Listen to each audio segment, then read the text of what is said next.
السلام علیکم ورحمۃ اللہ وبرکاتہ۔ عزیز طلباء طالبات، جس نے یہ مسئلہ پوچھا ہے، اب کیونکہ اس نے یہ مسئلہ یہاں ایک گروپ کے اندر پوچھ لیا ہے تو اب اس کا جواب بھی سب سن لیں۔ پہلی بات یہ ہے کہ اللہ کے پاک پیغمبر صلی اللہ علیہ وسلم کی احادیث سے کچھ واقعات ایسے ہیں کہ جس کی روشنی میں یہ ایک میری توجیہ ہوگی۔ فتویٰ میں اس معاملے میں بغیر کسی متباحر علماء کی مشاورت کے حتمی طور پہ نہیں دے سکتا۔ البتہ میری رائے جو ہوگی وہ قابل رد بھی ہوگی اور قابل قبول بھی ہو سکتی ہے۔ مرد کے سپرمز جو کہ دو طرح سے ہو سکتے ہیں، ایک وہ جو اپنے میاں کے سپرم کا بیوی استعمال کرے، اور ایک وہ جو غیر مرد کے سپرمز کا بیوی استعمال کرائے۔ اور پھر اس کی دوسری صورت یہ ہوگی، یہ تو ایک صورت ہو گئی سپرمز کے استعمال کی، دو صورتیں بتائیں، جو زندہ مرد ہیں۔ اور اگر کوئی متوفی یعنی مردہ شوہر کے سپرمز کا استعمال کرے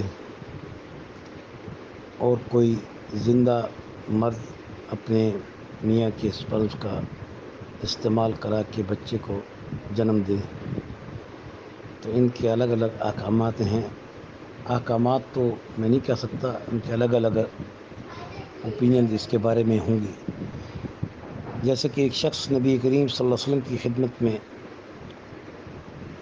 آ کے اس نے عرض کیا، یا رسول اللہ صلی اللہ علیہ وسلم، کہ فلاں ابن زما کا بیٹا جو ہے وہ اس کا ہے، تو وہ دعویٰ کر رہا ہے زمانہ جاہلیت میں بانیوں سے زنا کر کے یا کسی عورت سے ہمر ٹھہروا کر پھر دعویٰ کر دیا جاتا تھا کہ یہ بچہ میرا ہے، اور غلام زادے پہ غلام اس کے حوالے کر دیے جاتے تھے، یا پھر کسی کی عورت کا بچہ وہ حاصل کر لیتے تھے۔ تو اسلام نے سختی سے اس کی مذمت فرمائی ہے کہ کوئی شخص کسی غیر مرد کے سپرمز کو حاصل کرنے کے بعد بچے کا حصول اس کے لیے سخت گناہ اور حرام ہے۔ اور رسول اللہ کی حدیث مبارک ہے کہ کوئی شخص کسی غیر مرد سے اپنی بیوی کا حمل ٹھہروا کر اسے اپنے نام پہ کرے تو ایسا شخص شرک کے بعد سب سے بڑا گناہ کبیرہ کا مرتکب ہوتا ہے۔ لیکن اس صورت میں حضور نبی کریم صلی اللہ علیہ وسلم کی حدیث بخاری کی موجود ہے کہ الولد للفراش، کہ بچہ اسی کا ہوگا جس کی بیوی اس کے بستر پہ ہوگی، یعنی منکوحہ عورت کا جو خاوند موجود ہے، بچہ اسی کے نام سے منسوب ہوگا، اگرچہ اس کو کسی ناجائز اور حرام طریقے سے وہ عورت حاصل کر چکی ہو۔ نسب میں پھر بھی اس کو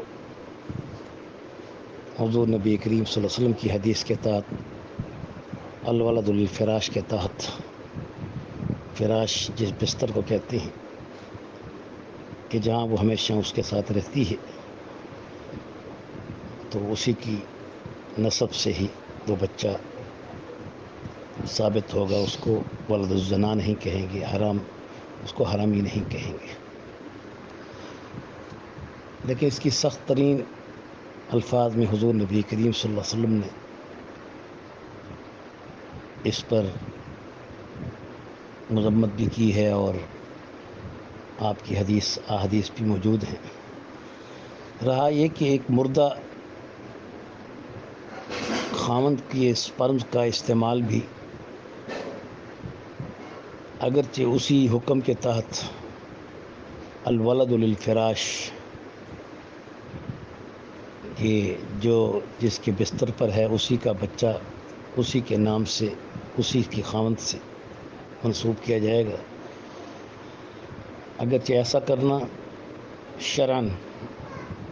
اور اخلاقی جرم بھی ہے۔ یہ بھی بات میڈیکل رپورٹ سے ثابت ہے کہ مردہ انسان کے سپرم جو ہیں وہ 1-2 دن موت کے بعد تک باقی رہ سکتے ہیں، اس سے زیادہ نہیں رہ سکتے۔ یہی وجہ ہے کہ کسی کی تعزیت کا حکم 3 دن سوگ کا ہے، اور عورت کے لیے سوگ کا حکم 4 مہینے 10 دن ہے۔ تو شاید اس نکاح کے باقی ہونے کی وجہ سے، اس لیے تو اللہ نے شاید عورتوں کے لیے اس کے حمل کی وجہ سے یا ان کے کسی سپرمز کی وجہ سے یا کسی ایسے ذریعے کی وجہ سے کہ ممکن ہے کہ زندگی میں اس نے اس مردہ میاں کے سپرم حاصل کر لیے ہوں، اور وہ اپنے بچے کی ٹیسٹ ٹیوب کے ذریعے وہ حاملہ ہونا چاہتی ہو۔ اگر وہ اس کے اپنے ہی میاں کے سپرم ہیں تو علماء نے اس پر تو فتویٰ دیا تھا زندگی میں، لیکن جہاں تک اس کے فوت ہونے کے بعد اس کے سپرم کے حصول کا تعلق ہے تو ایک مشکوک مسئلہ ہو جائے گا۔ لیکن اس مشکوک مسئلے میں رائے جواز میری رائے کے مطابق، اگر وہ بچہ جنم لے لیتی ہے، حاملہ ہو جاتی ہے اس کے سپرم سے، اور وہ اس کا اپنا ہی میاں ہے جو فوت ہو چکا ہے، کہ جس کا نکاح بھی ابھی باقی ہے مرنے کے بعد 4 مہینے 10 دن تک، ورنہ کوئی عورت فوت ہو جائے تو میاں کا نکاح اس عورت سے ختم ہو جاتا ہے، اس لیے وہ میاں بغیر کسی عورت کے موجود ہونے کے وہ اس کو نہلوا نہیں سکتا، غسل نہیں دے سکتا۔ ہاں البتہ اگر کوئی نہ ہو، کوئی عورت اس کو غسل دینے والی نہ ہو تو پھر اس کے لیے جائز ہے۔ ایک بہت لمبے مسائل ہیں جس میں بحث آگے بڑھتی جائے گی۔ یہاں میری رائے یہ ہے کہ جو سوال آپ نے کیا ہے کہ ایک مرد وفات پا جانے کے بعد اس کی بیوہ اس کے سپرم کے استعمال سے اولاد جو پیدا کرے گی، کیا وہ اس کے حکم میں ہوگی؟ میری رائے کے مطابق الولد للفراش، اگرچہ وہ مردہ میاں کے سپرم ہیں جو کہ 1-2 دن تک اس کے وہ باقی رہ سکتے ہیں، اس کے بعد اس سے فائدہ بھی نہیں اٹھایا جا سکتا،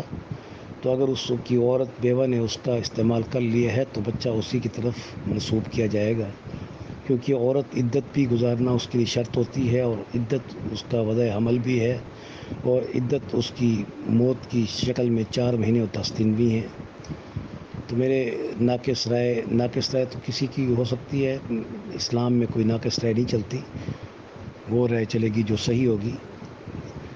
جو رائے میری ہے وہ اس رائے کے تحت وہ بچہ اسی کے حکم میں ہوگا، اور وہ شرعی حکم کے تحت اس کا بچہ کہلوانے کا حقدار ہوگا،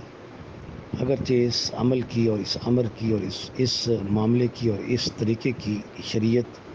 قانونی اور شرعی اور اخلاقی طور پر اجازت نہیں دے گی، کیونکہ اس سے بہت سے انہیریٹنس وراثت کے مسائل بھی پیدا ہو سکتے ہیں، جو کہ شرعی احکام کی روشنی میں پھر علماء متباہرین اس کا فیصلہ فرما سکتے ہیں۔ رہا اس اولاد کا پیدا ہو جانا، کیونکہ سپرم 2 دن تک رہ سکتے ہیں تو پھر اس کی اس صورت میں فوری طور پہ منتقلی بھی کرنی ہوگی، تو جس صورت میں وہ اگر وہ بچے کے حمل کو اٹھا لیتی ہے تو وہ بچہ عقل سے اگر وہ جنم دیتی ہے تو اس کو الولد للفراش کے تحت اسی کے خاوند کی طرف منسوب کیا جائے گا۔ ہاں البتہ اگر غیر مرد کے نطفے کا استعمال اس نے کیا ہے جو اس کا میاں نہیں تھا، نکاح میں نہیں تھا، یا وہ زندہ تھا یا وہ مردہ تھا، تو ایسی صورت میں سخت ترین گناہ اور گناہ کبیرہ عمل کا ارتکاب ہوگا۔ یہاں گناہ کبیرہ کی بات نہیں ہوگی، اخلاقی اور قانونی تقاضوں کے تحت دیکھا جائے گا کہ اس میں کوئی ایسا امر واقع نہیں کہ جس سے ورثاء کو محروم کرنے کی کوئی کوشش کی جا رہی ہو۔ بہرحال یہ ایک بہت لمبی بحث ہے۔ مطلقاً اتنا ضرور کہوں گا کہ اس سے اس بیوہ کا حمل جو ہے اس مرد کے اپنے ہی میاں کے سپرم سے وہ بطریق اولا اس کو منسوب کیا جا سکتا ہے، جبکہ ایک غیر مرد کے عمل سے جو بچہ پیدا ہو تو اسے اپنے اصل شوہر کی طرف